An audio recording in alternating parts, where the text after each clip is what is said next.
Waqas story channel के नाज़रीन अस्सलाम वालेकुम। मुझे इसका मुजरा देखते हुए मुसलसल 10वां दिन था। क्या गज़ब की नई चीज़ हीरा मंडी में आई थी। इसका नाम बुलबुल था। जब वो नाचती और ठुरकती थी तो जैसे सब तमाशबीन महू हो जाते। रोज़ाना इसको नाचता देख कर मेरी शैतानी हवस मज़ीद प्यासी होती जाती और मैंने फ़ैसला कर लिया कि इससे ज़रूर मिलूँगा। मैं हर कीमत पर इसे हासिल करना चाहता था। इस दिन मुजरा के दौरान वो बूझी बूझी सी दिखाई दे रही थी। इसके नाच में वो रवानी भी नहीं थी, लेकिन मुझे इससे मिलना था, बात करनी थी और मामलात तय करने थे। मुजरे के अख्ताम पर जब सब तमाशबीन चले गए तो मैं भी उठा।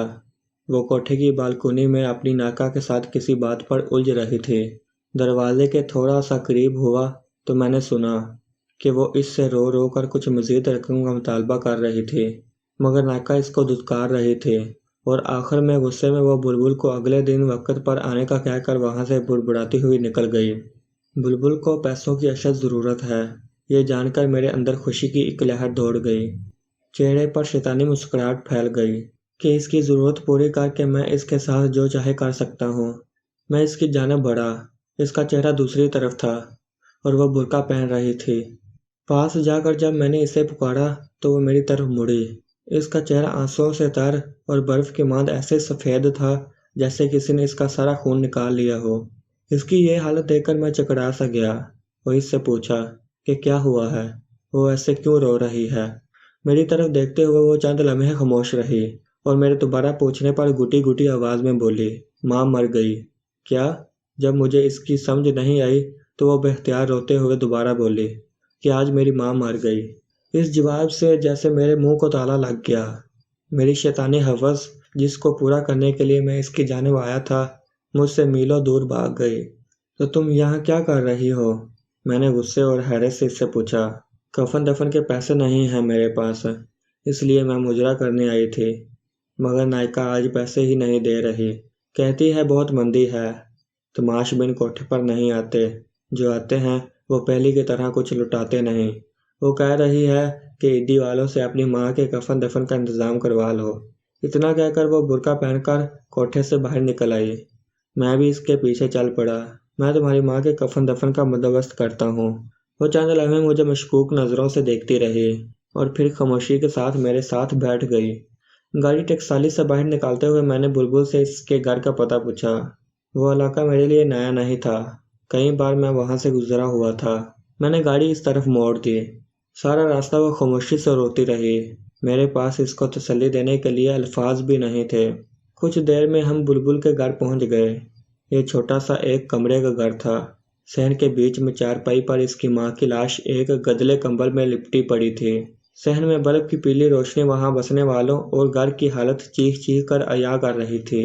चारपाई के पास दो बूढ़ी औरतें भी बैठी थीं। एक ही गोद में 7-8 माह का बड़ा गोल मटोल और प्यारा सा बच्चा खेल रहा था। आधी रात होने को आई थी। जैसे ही बुलबुल घर में दाखिल हुई, वह बूढ़ी औरतें बच्चा इसे सौंपते और देर से आने की वजह से नाराज़गी का इजहार करते हुए वहां से रुखसत हो गईं। बुलबुल बच्चे को लेकर कमरे की तरफ गई। बच्चा बहुत बेकरार था और फिर वो इसकी छाती से लिपट गया जैसे सुबह से भूखा हो। क्या ये बुलबुल का बच्चा है? ये एक नया इंकशाफ था कि बुलबुल शादीशुदा भी है। चंद लम्हों बाद वो कमरे से बाहर आई। मुझे यूं ही खड़ा देखकर फिर कमरे में गई और एक पुरानी कुर्सी उठा लाई। सेठ जी माजरत, मेरे घर में आपको बिठाने के लिए कोई चीज़ नहीं है। वो कुर्सी रखते हुए शर्मिंदगी से बोली। मैं सर हिलाते हुए इस कुर्सी पर बैठ गया। कुछ समझ नहीं आ रहा था कहाँ से शुरू करूँ। तुम्हारा सब नाम क्या है? बुलबुल। बल आखिर मैंने इससे पूछा। वो चुप रही, शायद बताना नहीं चाह रही थी। अफशा। मेरे दोबारा पूछने पर इसने आस्था से कहा। बहुत अफसोस हुआ तुम्हारी माँ की वफात का। वह खामोश रही। तुम्हारा बाप भाई कोई नहीं है? इसने खामोशी से नहीं में सर हिलाया। ये बच्चा तुम्हारा है? इसने फिर खामोशी से हाँ में सर हिलाया। तुम्हारा शोर कहाँ है? चंद लम्हों बाद वो बोली, छोड़ गया। तुम हीरा मंडी कैसे गई? तुम मुझे नाचने गाने वाली तो नहीं लगती। अब वो नज़रें उठाकर मुझे देखती हुई बोली। सेठ जी किस्मत वहाँ ले गए। घर में कोई मर्द नहीं था। एक बीमार माँ और बच्चे की जिम्मेदारी थी। कहीं और काम नहीं मिला तो ना चाहते हुए भी मजबूरन ये रास्ता अख्तियार करना पड़ा। कुछ अरसे तक नायिका ने नाच गाना सिखाया और फिर धंधे पर बिठा दिया। वो मुझे मुजरा करने के रोज़ाना 200 रुपये देती है और साथ में तमाशबीनों का बचा खुचा खाना जो मैं घर ला के अपनी माँ को खिलाती हूँ और ख़ुद भी खाती हूँ। बुरके में आती जाती हूँ जिससे मोहल्ले में किसी को पता नहीं चलता और एक भरम कायम है। सेठ जी, ऐसी कितनी ही बेसहारा गुमनाम लड़कियाँ मुआशी हालात के हाथों मजबूर होकर होठों पर नाचने पर मजबूर हो जाती हैं और फिर इनमें हमेशा के लिए डूब जाती हैं। ये सब कुछ बताते हुए अफशा के लहजे में बेबसी और बेचारगी थी, जैसे वो किसी नाकर्दा गुनाहों की सजा काट रही हो। मैं कुछ देर इसके चेहरे को देखता रहा, फिर पर्स से चंद नोट निकाले और इसके हाथ में थमाते हुए बोला, कल अपनी माँ की तदफीन करवा लेना और बच्चे के लिए कुछ खुराक और घर के लिए राशन पानी ले लेना। वो इतने सारे नोट एक साथ देखकर हैरान हो गई। क्या हुआ? मैंने इसको यूं चुप देखते हुए पूछा। सेठ जी, मुझे इन रुपयों के बदले में क्या करना होगा? वो डरते डरते पूछ रही थी। शायद ये सोच रही थी कि इन नोटों के बदले सेठ जी पता नहीं कब तक इसका जिस्म नोचेगा, कब तक इसको सेठ जी की रखेल बनकर रहना पड़ेगा। इसकी बात सुनकर मुझे अपने आप से इतनी नफरत हुई कि मैं ख्वाहिश करने लगा कि ज़मीन फट जाए और मैं इसमें समा जाऊं। मुझे एहसास हुआ कि मैं ज़िल्लत और अपने किरदार की पस्ती की आखिरी हद को छू रहा था। मैं इस बेहिस माशरा में एक तन्हा और बेसहारा लड़की की मदद कर रहा था, मगर वो इसको भी एक डील के तौर पर समझ रही थी। शायद जहाँ से मैं उठकर आया था वहाँ पर जाने वाले लोगों से बगैर किसी वजह की मदद की तवक्को नहीं की जाती। मैंने लुढ़कती हुई आवाज़ में जवाब दिया, तुम्हें कुछ नहीं करना पड़ेगा और तुम अब कोठे पर मुजरा करने नहीं जाओगी, अपने घर में रहोगी। हर महीने तुम्हें मनी ऑर्डर मिल जाया करेगा। तुमने करना बस ये है कि ये जो बच्चा तुम्हारी गोद में है इसकी तरबियत ऐसे करो कि ये एक दिन बड़ा होकर तुम्हारा सहारा बन सके। ये जो रकम मैं भिजवाऊंगा ये तुम पर कर्ज है और जब तुम्हारा बेटा जवान हो जाएगा, एक काबिल इंसान बन जाएगा, तो तुम मुझे वापस कर देना। अफशा हैरान परेशान खड़ी मुझे देख रही थी। इसी इंसान को जिसके सामने अभी वो नाच कर आई थी, वो इससे ऐसी बातें कर रहा था। फिर वो बेआवाज़ रो पड़ी। मुझसे वहाँ रुका नहीं गया। मैंने अफशा के घर का पता लिया और इसको अपना किया हुआ वादा याद दिलाकर वहाँ से रुखसत हो गया।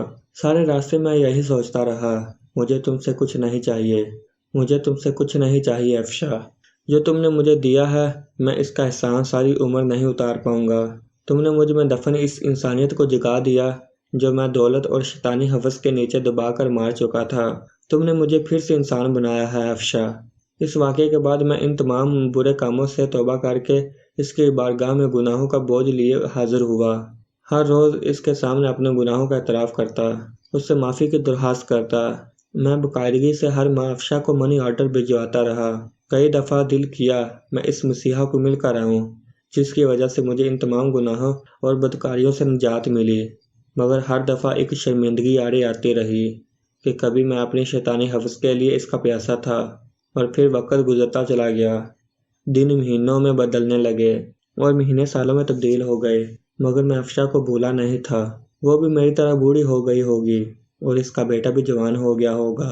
पता नहीं किसी काबिल बना होगा, अपनी माँ का सहारा बना होगा कि नहीं। मेरे बच्चे जवान हो गए थे। ज़िंदगी उतार चढ़ाव के साथ मुसलसल चल रही थी।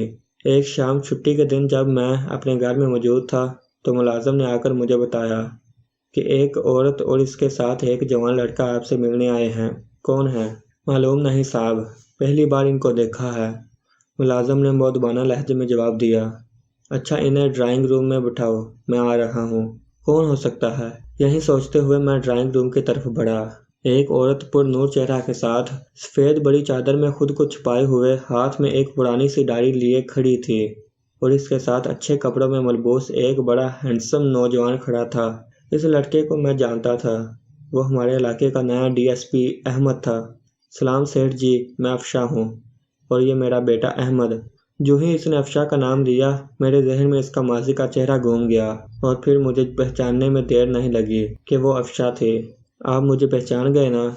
मैंने सर हिलाते हुए हाँ में जवाब दिया और इनको बैठने का इशारा किया।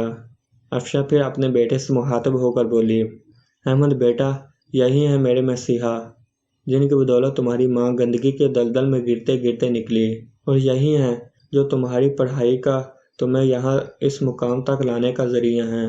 میں ان کو جانتا ہوں امی جان، ان کا شمار علاقے کے معزز ترین افراد میں ہوتا ہے، مگر میں یہ نہیں جانتا تھا کہ مجھے اس مقام پر لانے میں ان کا کردار سب سے اہم ہے۔ سیٹھ صاحب، جس طرح آپ ہم بے سہارا اور بے کس لوگوں کی زندگی میں مسیحا بن کر آئے، اس کا احسان ہم کبھی نہیں بھولیں گے۔ احمد بڑی مشکور نظروں سے دیکھتا ہوا بڑی عاجزی سے بول رہا تھا۔ ایسے کہہ کر آپ لوگ مجھے شرمندہ مت کریں، میں نے افشا کی طرف دیکھتے ہوئے کہا۔ آج اس کو پکارتے ہوئے بے اختیار میرے منہ سے افشا بہن نکل گیا۔ افشا صوفے سے اٹھی اور آگے بڑھ کر پرانی سی داڑھی مجھے تھماتے ہوئے کہنے لگی، سیٹھ جی، اس میں وہ تمام حساب درج ہے، میری ماں کی تدفین سے لے کر آپ کے آخری منی آرڈر تک۔ میں نے ایک ایک پائی کا حساب رکھا، آپ کے دیے پیسوں کا امانت کے طور پر استعمال کیا، اپنے بیٹے کو ایک قابل انسان بنایا۔ آپ نے مجھے 22 سال پہلے کہا تھا کہ یہ ایک قرض ہے اور یہ تب واپس کرنا جب تمہارا بیٹا ایک قابل انسان بن جائے گا۔ کچھ لمحے خاموش رہنے کے بعد افشا پھر سے بولی، سیٹھ جی، آج وہ وقت آ گیا ہے، میں آپ کے احسانوں کا بوجھ تو نہیں اتار سکتی، مگر جو پیسے آپ نے مجھے دیے تھے میرا بیٹا وہ ضرور اتارے گا، اور آپ سے درخواست ہے آپ انکار مت کریں۔ میں افشا کو بڑی تحسین نظروں سے دیکھ رہا تھا، آخر اس نے وہ کر ہی دکھایا۔ یقیناً قول و قرار کو نبھانا، وعدہ پر قائم رہنا ایک اچھے کردار کے حامل انسان کی بڑی نشانی ہے۔ یہ سب سن کر میرے دل میں اس کی عزت اور احترام اور بڑھ گیا۔ میں نے تم کو بہن کہا ہے اور میں کیسے تم سے یہ پیسے واپس لے سکتا ہوں؟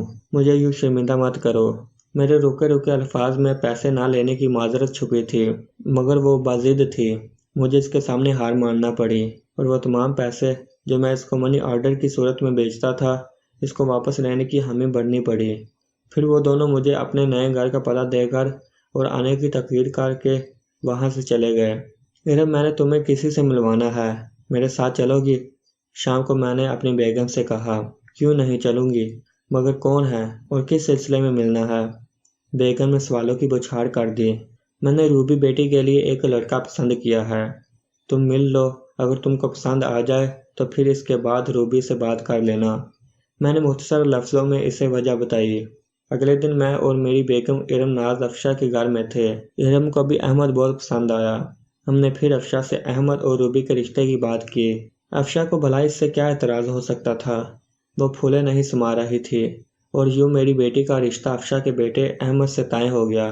وہ تعلق جو ایک طوائف اور تماش بین جیسے گندے رشتے سے شروع ہوا تھا، اس کا اختتام ایک نہایت مہذب رشتے کی شکل میں ہوا۔ یہ سچ ہے کہ ہر انسان کو قدرت سدھرنے کا موقع ضرور دیتی ہے، کبھی گندگی کے ڈھیر سے اس کو ایسا سبق سکھا دیتی ہے، کبھی دو بھٹکے لوگوں کو ملا کر سیدھے راہ پر لے آتی ہے اور انسان ساری زندگی اسی کے مطابق گزارنے کو فخر محسوس کرتا ہے۔ کبھی وہ طوائف اور میں تماش بین تھا، مگر آج وہ میری منہ بولی بہن اور اس کا بیٹا میری بیٹی کا شوہر ہے، اور مجھے ان دونوں رشتوں پر فخر ہے۔